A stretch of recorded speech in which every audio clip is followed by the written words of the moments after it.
নবরাত্রির প্রথম দিনে পুজো মাতা শৈলপুত্রীর।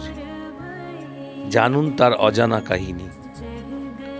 নবরাত্রির দিন কলস প্রতিষ্ঠার পর দেবী শৈলপুত্রীর পূজা করা হয়। এই দিনে প্রতিষ্ঠার পর দুর্গা সপ্তশতী পাঠ করা হয়।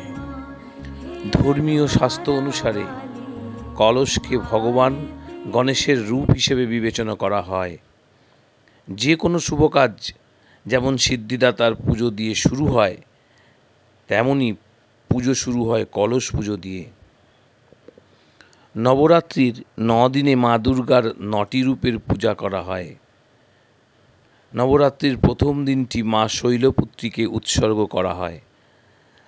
মা শৈলপুত্রী হিমালয় রাজের কন্যা। মা দুর্গার 9টি রূপ একজন ব্যক্তিকে জীবনযাপন করতে শেখায়। শৈল মানে পাথর বা পাহাড়। প্রথম দিনে মা শৈলপুত্রীর পূজা করা হয় যাতে একজন ব্যক্তি মা শৈলপুত্রীর নামের মতো জীবনে স্থির থাকে। আমাদের লক্ষ্য অর্জনের জন্য জীবনে দৃঢ় থাকা প্রয়োজন, যা আমরা মা শৈলপুত্রীর আরাধনা থেকে পাই। নবরাত্রির দিন কলস প্রতিষ্ঠার পর দেবী শৈলপুত্রীর পূজা করা হয়। এই দিনে প্রতিষ্ঠার পর দুর্গা সপ্তশতী পাঠ করা হয়। ধর্মীয় শাস্ত্র অনুসারে কলসকে ভগবান গণেশের রূপ হিসেবে বিবেচনা করা হয়। নবরাত্রির প্রথম দিন কলস স্থাপনের পর মা শৈলপুত্রীর গল্প শুনলে ঘরে সুখ সমৃদ্ধি আসে এবং মা শৈলপুত্রীর আশীর্বাদ পাওয়া যায়। মা শৈলপুত্রীর গল্প। জ্যোতিষশাস্ত্র অনুসারে মা শৈলপুত্রীর বাহন হল বৃষভ। মা শৈলপুত্রী হিমালয়রাজ পর্বতের কন্যা। আসুন জেনে নিই আমাদের সেই গল্প। একবার প্রজাপতি দক্ষ সতীর পিতা যজ্ঞের সময় ভগবান শিব এবং সতী ছাড়া সমস্ত দেবতাকে আমন্ত্রণ জানিয়েছিলেন, কিন্তু সতী আমন্ত্রণ ছাড়াই যজ্ঞে যেতে প্রস্তুত হলেন। কিন্তু ভগবান শিব তাকে বুঝিয়ে বললেন, এভাবে বিনা আমন্ত্রণে কোথাও যাওয়া ঠিক নয়। কিন্তু সতী রাজি হননি।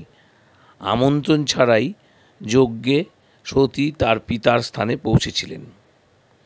সেখানে সতীর সঙ্গে খারাপ ব্যবহার করা হয়। সেখানে সতী তার মা ছাড়া কারো সাথে ঠিকমতো কথা বলতেন না। শুধু তাই নয়, সতীর বোনেরাও যজ্ঞে তাকে উপহাস করতে থাকে। সতী তার স্বামীর প্রতি এমন রূঢ় আচরণ ও অপমান সহ্য করতে না পেরে ক্রোধে যজ্ঞে নিজেকে পুড়িয়ে ফেলেন। ভগবান শিব এই সংবাদ পাওয়ার সাথে সাথে তিনি দক্ষের যজ্ঞস্থল ধ্বংস করেন। শাস্ত্র অনুসারে জন্মে সতী হিমালয়ের কন্যারূপে জন্মগ্রহণ করেন এবং তার নাম রাখা হয় শৈলপুত্রী। তাই নবরাত্রির আগে মা শৈলপুত্রীর পুজো করা হয়। মা শৈলপুত্রীর প্রিয় রং সাদা। সাদা রং তার খুবই প্রিয়, তাই পুজোর সময় সাদা রঙের জিনিস তাদের নিবেদন করা হয়। বরফি ইত্যাদি সাদা রঙের ফুল পূজায় নিবেদন করা হয়। পূজার সময় সাদা রঙের পোশাক পরলে উপকার পাওয়া যায়। এই দিনে জীবনের ঝামেলা থেকে মুক্তি পেতে একটি পানে লবঙ্গ, সুপারি ও মিছরি নিবেদন করলে সব সমাধান হয়।